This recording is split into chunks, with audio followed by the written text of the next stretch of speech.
بسم الله الرحمن الرحيم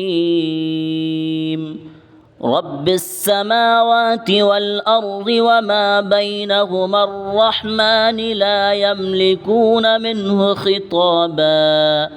يوم يقوم الروح والملائكة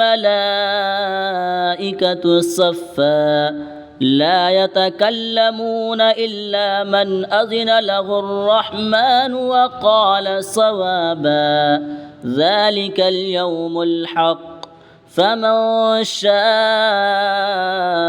اتخذ إلى ربه مآبا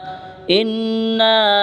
أنذرناكم عذابا قريبا يوم ينظر المرء ما قدمت يداه ويقول الكافر يا ليتني كنت ترابا.